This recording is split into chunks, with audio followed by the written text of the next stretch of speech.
Yeah, and it's the whole ancient proverb, faithful with little, faithful with much. And it's more so, there's actually a really fantastic book I'm reading at the moment called, what's it called? The Wealthiest Man in Babylon or something. That's the wrong title, but something with Babylon in that. We'll look it up now. But my gosh, just financial principles. Richest man in Babylon. The Richest Man in Babylon. Yeah, yeah. Just it's a fictional story, and it talks basically about personal budgeting is a huge one, and you got to think even. Let's just say me and my wife drink 2 coffees a day, and we buy them because we're lazy. It's like sweet, $5 per person per coffee. That's $20 of coffees a day. That's $140 of coffees purchased out a week. That's just over $7,000 of post-tax income, right? So it's about 10 grand of your taxable income gone on coffees. Now, I make my filter coffee because I really personally enjoy that. I can probably save at least 5 grand a year on like per coffee on that. It works out to be about like $1 each one rather than five. It's a huge, huge, huge saving. Now you got to think about that. Like, and I don't do that for money savings, although it helps. I just prefer it, and it's more centralized to my life. But you got to add this stuff up. The $300 dinner once a week stacks up. The coffees stack up, and so often we can belittle the $5 expenses and we second guess these larger expenses like a holiday, whatever, when in reality, if we sacrifice a little bit of the day-to-day luxury, we could have that. And the day-to-day luxury, referencing that to the business, if you're too busy to send invoices and check if they're profitable or not, you are just genuinely too busy. It's actually not okay. And so often in business life, you just check your accounts. There's 100 grand in there, 20 grand in there. I'm just waiting on that 30K invoice, that 10K invoice, that 5K invoice, reference that to your size business or whatever. But it's so easy to belittle the $320 invoice. It's just so easy to be like, oh, with what, that doesn't really matter. And it's not until you sort of can search your invoices outstanding under $500 or under $1,000, it probably stack up to be 20 grand, 10 grand, 100 grand or whatever. So, but don't belittle that small stuff.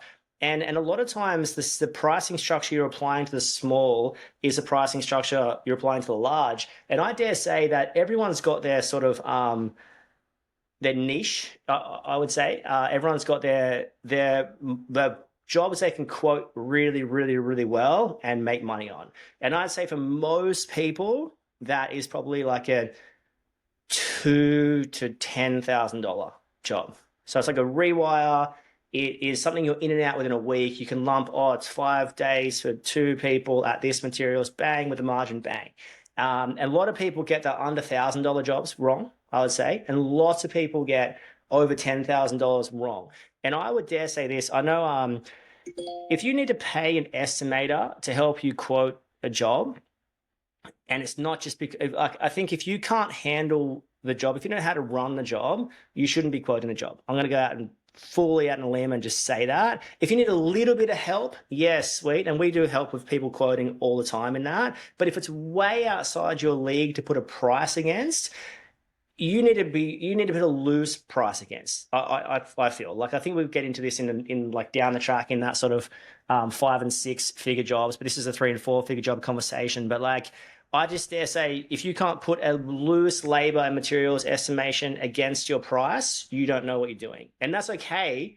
But don't belittle the $1,000 or $2,000 startups, or get some advice from someone on estimating to sort of help you run that course and put those numbers to it and bits and pieces. But whatever you do, and the reason we didn't say 2-figure jobs in this is because you should never have a 2-figure job. There should be no 2-figure job, that there should be no invoice worth less than $175. Like that's just the basic facts of math. There's probably no way you can achieve anything less than that. And you've got to work creatively to sort of increase that. And that's a huge thing you see, whether it's a call out fee, service fee, small job travel fee, minimum charge, whatever, there's ways to increase it. But if you set the precedent of sending an $87 plus GST invoice, you are basically cooking your profit. There's no way you can be profitable on that. And even like, let's just say, I feel like the standard travel across a year is 45 minutes, 30 to 45 minutes. there's no way, unless you live in the smallest town ever and don't travel, you can beat that. And I'm not talking about across your day today or across your week. I'm talking about across your year. Across your day, yeah, you can book in 12 jobs and maybe get them all done. But across the year, you're going to be starting late, finishing early.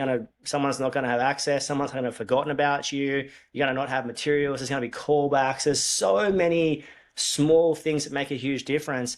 And I think the 3 and 4 figure jobs, why they matter so much is because you should be hitting some decent net profit. The general rule of thumb is cost plus between 20 and 25%. Aircon or solar, you can twist my arm between 15 to 20%. But what's your ideal margin? More. This is the best way to put it. Like, what's the ideal? But if you're talking industry sort of standard, between 30 and 50% for those 3 to 4 figure jobs, net profit is achievable. And if it's not, maybe 20 to 30. Everyone's area is a little bit different. Everyone's rates are a little bit different. If you're trying to on cost a really high break even rate to a really high net profit, you're probably shooting yourself in the foot. You need to really back the truck up and work out what's sort of going on there. But generally speaking, we're looking for a market wage in terms of what you can be replaced for. So if I can walk 3 doors down to a company and get 120 grand plus super, there's my 135-ish, whatever, plus a business profit of 20%. That's if you can achieve that and sustain that over the next 15 years, that's a very healthy target and metric. Not saying you can't achieve more, but you definitely don't want to achieve much less than that. Now, and I want to highlight as well, on the 3 and 4 figure jobs, I don't have the calculator up, our front cost in front of me, but I guarantee the difference between 30 and 50% net profit on a $700 job is like, I've got to charge 700 or 910. And you're probably winning both of those at that point. The difference between 30 to 40% net profit on a $2,000 job might be 2.2 versus 2.7. And you're probably winning both of those if you get them through.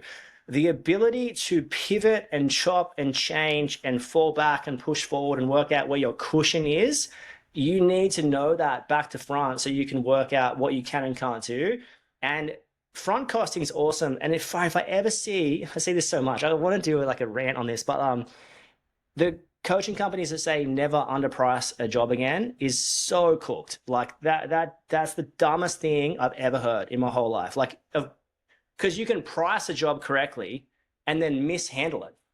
No one's saying, like, picture I priced the job correctly, $1,000, but I took 2 extra people there. Do you think I can still make money on that job? I priced the job correctly, but I turned up with no materials. I turned up with no drop sheets. I turned up with no 6-foot ladder. I left my tools in the last room. Yeah. I turned up with a singlet on. It was low fitting, showing my abs, right? Like, psycho. There's no way you're making. So anytime you're seeing this clickbait, just be like, get stuffed, because and if you're mishandling, like, think about this as well, right? So, and this has to land with people. If you're putting 2 pendants over an island bench, and everyone's heard my classic story, get a drop sheet down, buy some timber, get something and put it on top of that bench to protect that bench. That bench is probably worth 5 to 10 grand, 5 grand, something like that. Like, it depends on depending on what it is. Yeah, right. Like, but more than likely, it's worth more than the job. So if something drops, and if you're doing a $2,000 job and scratch that 5 grand bench, yes, you're going through insurance. I'm not saying that, but that's a huge balls up for a small job. So the smaller the job, a lot of times, sometimes there's an argument to say the greater the risk. Because if you've got 3 hours allowed on a job that blows to 4, that's a huge dent in that net profit. If you've got 300 hours on a job and it blows that to 305, you're probably not going to notice that as much. But if you've got like 4 and it blows 1, or you carry an extra person, or you carry the wrong materials, or go to that extra wholesaler pickup or drop, you are absolutely cooked. And the benefit of stopping, collaborating, and listening, Vanilla Ice style, the world's greatest artist, arguably, there's an argument to say that he is fantastic. Had a few of his albums, actually. Cassette or CD-ROM?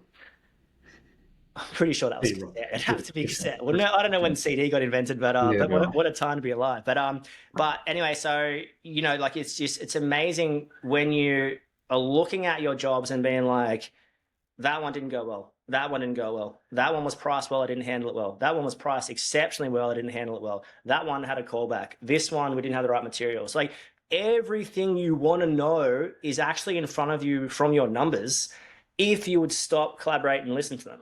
Now you can push through life as you want. Eventually, you run out of petrol. Like you're just driving and not stopping at the petrol station. It's kind of incredibly similar to that. Like, yeah, you can drive for as long as you want, but if the petrol goes out, you're going to potentially cause some major issues to the business. So by stopping every single week and closing the month, which we are actually hell bent for, I would probably die on a hill for closing the month. And then if you're going to die on a hill for closing the month, you're 100% going to die on a hill for closing a day, because what is a month? A month is just, 4 weeks put together. And what is a week? A week's just 5 or 6 days put together. And I think so many of us work really hard and no one's questioning that. And I don't want to stop you doing that. But if you're not stopping and reflecting on, we call them green jobs. You have a green day. I'm only recently getting into Green Day, actually. You into Green Day? I've loved them forever. Yeah, I just my mate's son's band did a cover Yeah. of one of the songs, and I was like, this song is that good, and I got into them from there. Anyway, so coming back to that, you want to have a green job which is north of 20%. And the more you have that are green, the better. And there's no reason you shouldn't have a green day. There's no reason you shouldn't have a green week. There's no reason you shouldn't have a green month. And every green month, kind of the opposite of what you were saying before and what we were saying before, the accumulative effect of being $500 under per week stacks up. The accumulative effect of being $500 or $1,000 over every single week. Also. So you've gone from 500, you've crossed to zero, and you push to the other 500. So there's $1,000 difference there. The accumulative effect of that stacks up, and that's going to stand the test of time. And no, like, I just want everyone to slow down enough to be like, is what I'm doing working? Picture walking on a trail. If you're and you don't know where you're going and you're following a map, if you're not looking at that map, you're going to end up in God knows where. It's going to get dark and get cold. You're going to get eaten by a bear or some kind of grizzly animal, maybe a large cat, maybe some kind of giant spider. I don't know, whatever. Someone's going to attack you, right? You wouldn't dare do something so stupid. So don't dare do something so stupid as to follow a path of business and not stop to check if you're profitable or not. It sounds so easy. It sounds so simple. You know what? It sounds simple because it is simple, and the truth is always simple. And that's where I want to move to now, from my perspective, is the simplicity to it all. Is that to have that amazing week, amazing month, amazing quarter, amazing year, basically boils down to having great days, right? And I think far too often we get caught up in all these great ideas and great thoughts and think tanks, and I need to do this and I need to do that. And we've seen it within Sparky Coach recently, that potential idea, thought, noble pursuit was just that, just a thought. It is no longer needed by that particular member because they just went back to doing the simple things really well.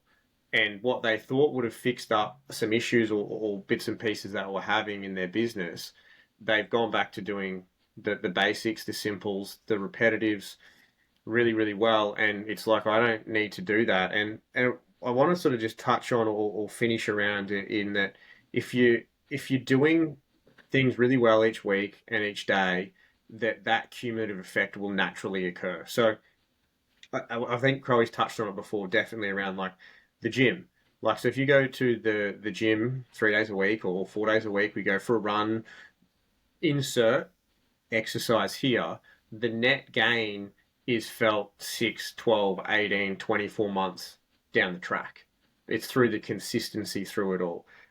It's, making the homemade ravioli, for example.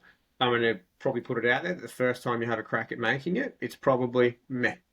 Not bad, not great. But if you practice that over a period of time, it will eventually get better and you'll get great at it. It's like watching your kids. If you've got kids or if you've got nephews, nieces, or insert, child or special young person in your life here, Or fur baby, as or people like to fur say. baby, if you do a task with them repetitively, and the most simple thing that I can think of straight off the bat is reading.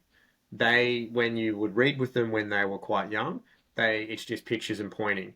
And then as they practice it and progress over time, they then stand out words, they then pronounce words, they then speak, they're then able to pronounce and speak the full sentence. And the next thing, they're reading books. So it's the cumulative effect. They didn't just pick up a book and start reading it. So, and I think far too often we look for a silver bullet, we look for the magic bullet, we look for something that is occurring, and that sometimes we just need to go back to the simple things. And what we really, really want to emphasize here within Sparky Coach as a whole is that if you just do the simple things really, really well, it will put you on a path. I'm not going to say to greatness, but it will give you predictable outcomes. And I think that's what a lot of us are all seeking, is a predictability around it all. Yeah, I love the simple side of things. And I think even, chatting with a member this morning who'd come from another platform who shall remain nameless. But she was talking about, they're just pushing me to grow, make 1,000 phone calls, and I got to do this and this and this. And you're actually watching his 12-month trajectory with us. I'm not 12 at the moment, it's like 8. But at 8 months trajectory, we're just seeing 2 grand profit months in a row. And it's a cumulative effect of nailing the little, like refine. He was like, I've come from a grow mentality, which, not saying it's stressful, but the consistency path seems slow to that. It seems kind of like, what am it seems like you need to be in a rush. I don't know if anyone's ever felt the need to be doing something before, and it's like, you feel the need to go fast. It's like, no, we just slow down here. Like, it's not going to feel like another coaching platform. So he's like, since being with you guys, I've gone from that grow mentality of the snap out of that to that refine. Ironically, he's still grown, but he's grown and refined. So he's in a much better financial situation and just about to buy a commercial warehouse like today, actually. So it's incredible to see that. And I just think it's just, don't despise the small. Don't despise starting small. Don't despise, it's a price book is fantastic, but it's not that good if it's just it's not a set and forget. Nothing in business is set and forget. Even a job that you quoted well last week might not go well this week or as well because you've handled it in a different manner, or it's a different client, or there was an extra bedroom on that we forgot about, or there's extra things, a variation pathway. So if you actually dial in and nail the numbers, now you'll be on a trajectory to knowledge, being like, what's working, what's not working, what's working, can I do it again and make it more green? Or do I need to refine the process? Or how did that job get from here to there? Or, I think if you looked at the trajectory of your jobs, maybe you're killing it on jobs 2 to 5 grand and dropping money on the 0 to 2 grand jobs, or vice versa. Doesn't really matter. Everyone's doing something badly, guaranteed. And some people are just doing under 10 grand jobs badly. And I think, what kind of business do you want to do? And, I don't work for real estate, I don't work for builders, I don't work for this and that. That's cool until you get an opportunity with one through a good mutual friend. Then you're going to want to work that out. Like, you can't just have these rules that you do and don't, especially if you're listening to someone who's pushing 50 to 100 hours a week. Like, that's not wanting to belittle that, but there's no lifestyle on the other side of that. There's just a job, right? Like, so if you want the lifestyle, you're going to have to push some hours. If you're going to push some hours, you have to diversify some clients. If you're going to diversify some clients between commercial, residential, builders, strata, real estate, insert whoever here, you're going to need to know how to be profitable on every single one. If you can work out how to be profitable across cost plus, across quoted, across labor materials, across solar, across aircon, across the range of movements you have to do, now you're running a really, really, really good business. Now that good business is going to be able to retain staff and retain clients and push forward and push forward ethically and honestly and all that kind of stuff. But so what you want is actually on the side of what other people want. What other people want is, no one wants you to lose money or lose anything like that. So don't be scared to make money. Maybe your ego is in the way. Maybe your insecurity is in the way. Maybe your fear is in the way. Maybe there's some kind of internal bottleneck of something going on upstairs here. We want the numbers to iron that out to give us confidence. We want the confidence to push us forward into maximum enlightenment. And we want that enlightenment to pay the dividend for years to come, which is essentially more money and more time with the people we love and more time doing the things that we love with an asset that's now creating and generating assets. So that's the pathway. And the 3 to 4 figure jobs, how do you know if you're getting them wrong? You don't until you measure. That's pretty much it. So stop, collaborate, and listen and measure and roll forward from there. Final sign off, Cam. Simplicity. See how you can simplify things within your business, and then don't be dismissive. So if you, I guess, dismiss, well, not I guess, but if you're dismissing the small things, you're going to be 100% certainly dismissive of the larger things, which is just a bigger number ultimately. So don't be dismissive and see how you can be simple or do things simply, and then also to get really, really good at just doing the same thing really, really well on repeat. And that's it from me. Love that. Be blessed wherever you are. Say hi to someone that you don't know and enjoy your life. Thank you.